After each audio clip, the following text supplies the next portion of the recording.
वो क्रिश्चियन जो रात को सोता है कभी जीत नहीं सकता, याद रखना।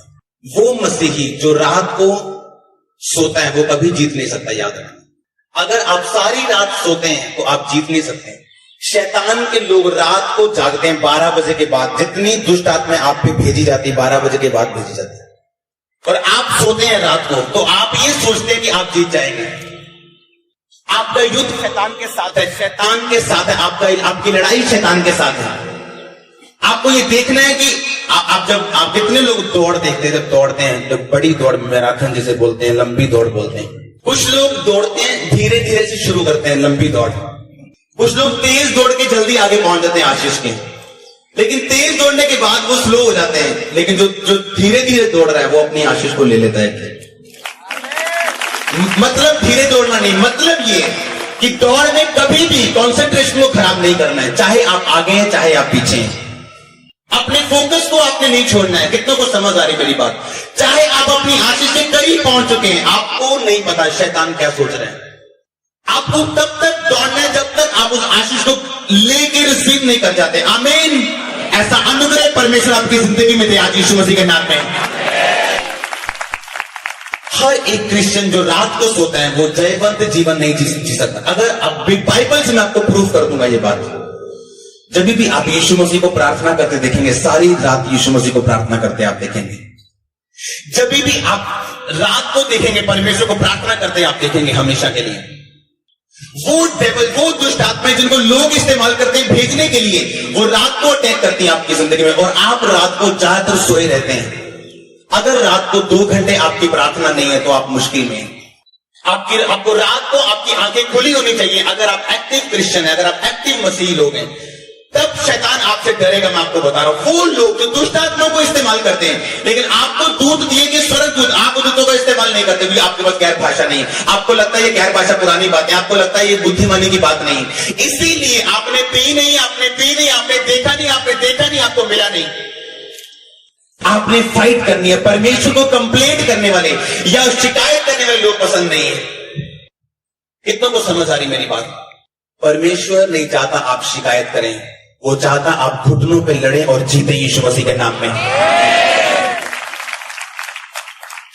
चीजों ने कहा परमेश्वर हमें बचा, हम नाश हो रहे हैं, हमारी चिंता नहीं है, परमेश्वर हम नाश हो रहे हैं, हम नाश हो रहे हैं, हमें बचा। परमेश्वर ने कहा, परमेश्वर ने उठे, बाइबल में लिखा परमेश्वर ने कहा आंधी को शांत रहे और थम जा। लिखा जैसे परमेश्वर ने बोला शांत रहे और थम जा, वैसे ही हुआ उनकी जिंदगी में। परमेश्वर ने अपने चेलों से कहा तुम अब तक क्यों डरते हो, तुम्हें अब तक क्यों विश्वास नहीं, यानी तूने मुझे इस टाइम क्यों पुकारा अविश्वास के साथ। परमेश्वर को यह दिक्कत नहीं थी कि उन्होंने उसे पुकारा, दिक्कत यह थी कि डर के साथ पर उसे पुकार रहे थे। परमेश्वर का डर के साथ मुझे मत पुकार, जो मेरे पास है वो तेरे पास है। अगर तू बोलेगा शांत रहे और थम जा, तो वही रिजल्ट देखेगा जो मैं देख रहा हूं। कंप्लेंट मत करो परमेश्वर को, बी अ फाइटर। आप लड़ेंगे और जीतेंगे, मैं आपको बता रहा हूं। लड़ना आपकी जिम्मेवारी है।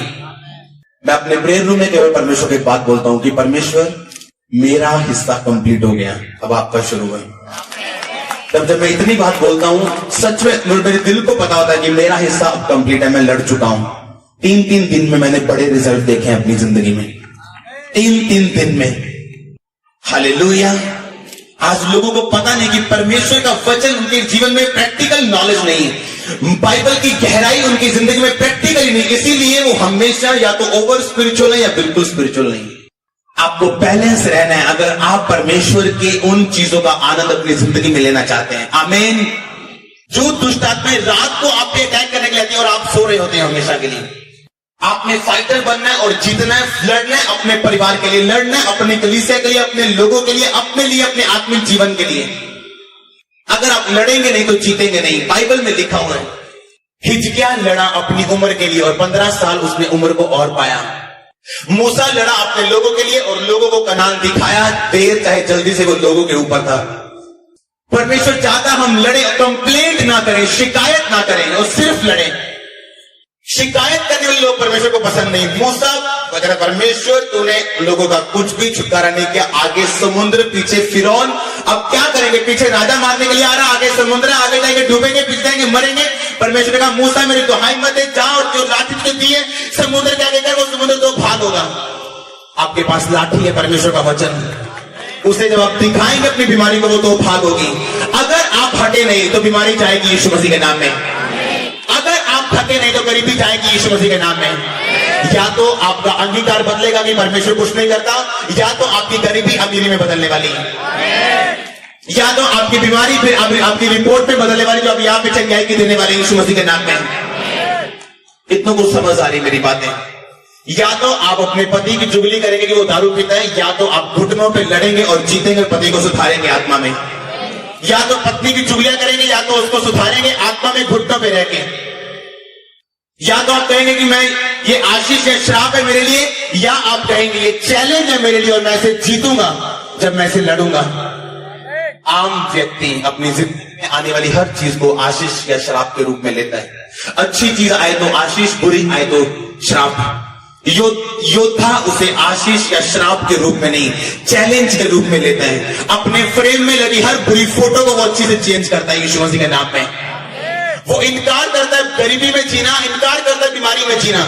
गरीबी में आप जी सकते हैं 2 साल 3 साल, लेकिन अगर आप लगातार गरीबी में, वो एक श्राप है आपके लिए, परीक्षा नहीं। हो सकता है आपको बीमारी को जरा परमेश्वर परखे, लेकिन 1 साल 2 साल 3 साल या 4 साल, लेकिन अगर वो लंबी है तो वो श्राप है आपके लिए। वो श्राप टूटेंगे यीशु मसीह के नाम में।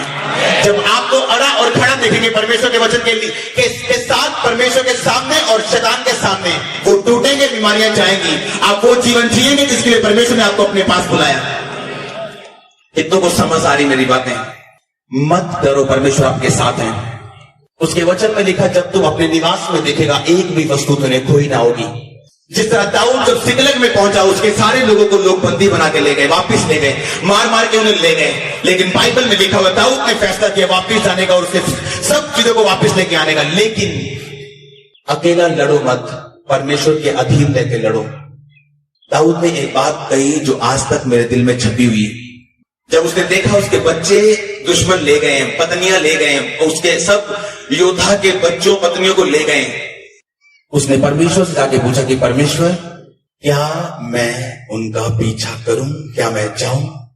अगर कोई और होता तो पीट पीट के बोलता, परमेश्वर ऐसा क्यों हुआ? अब मैं जा रहा हूं, मेरे साथ देना। अब मैं जा रहा हूं, ये होना चाहिए, मेरी पत्नी बच्चे वापिस आने चाहिए। दाऊद ने एक भी बार ऐसा नहीं कहा। जो अपनी पत्नी, बच्चों, माता पिता, भाई, बिजनेस, सेवकाई को प्रभु से ज्यादा प्रेम करता है, वो परमेश्वर की योग्य नहीं। वो बच्चों से प्रेम तो कर रहा, लेकिन इतना नहीं कि परमेश्वर के वचन के खिलाफ हो जाए। उसने कहा, परमेश्वर क्या मैं जाऊं, अब इसमें क्या पूछने की क्या जरूरत थी? लेकिन दाऊद का प्रेम जो परमेश्वर के साथ था वो सबसे ज्यादा था, इसीलिए परमेश्वर दाऊद से प्यार करते थे। उसने कहा, परमेश्वर क्या मैं जाऊं तो मैं उनको पकड़ लूंगा? अगर आप कहेंगे हाँ तो हाँ, अगर आप कहेंगे ना तो ना। मैं तैयार हूं उसके बिना भी जीने के लिए, मैं तैयार हूं उसके साथ भी जीने के लिए, अगर आप कहेंगे तो। परमेश्वर ने कहा, दाऊद जा, निस्संदेह तू सबको छुड़ा लेके आएगा। और बाइबल कहती, जब दाऊद गया, एक एक चीज को, बल्कि उनकी चीजों को भी साथ में लेके आए। जो कुछ शैतान ने छीना है, आप वापिस लेके आएंगे यीशु मसीह के नाम में। मैं आपको मजाक नहीं कर रहा हूं या बात नहीं बोल रहा हूं, मैं प्रोफेसी कर रहा हूं खुली बंद आंखों के साथ। जो कुछ शैतान ने छीना है, आप उसे वापिस लेके आएंगे यीशु मसीह के नाम में। हालेलुया।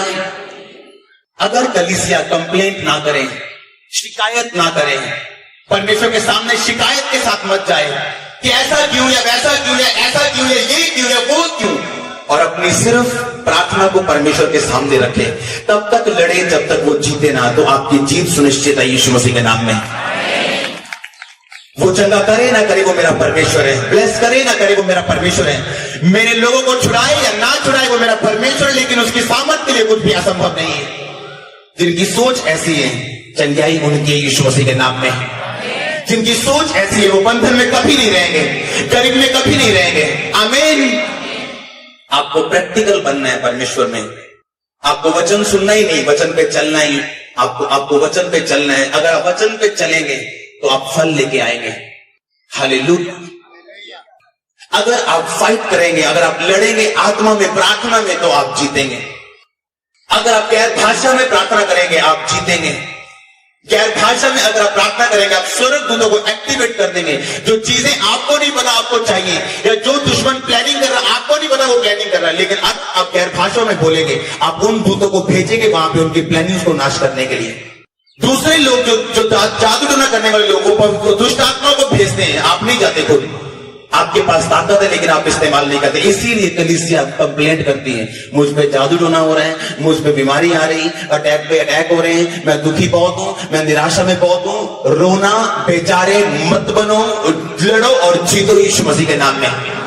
बेचारे मत बनो।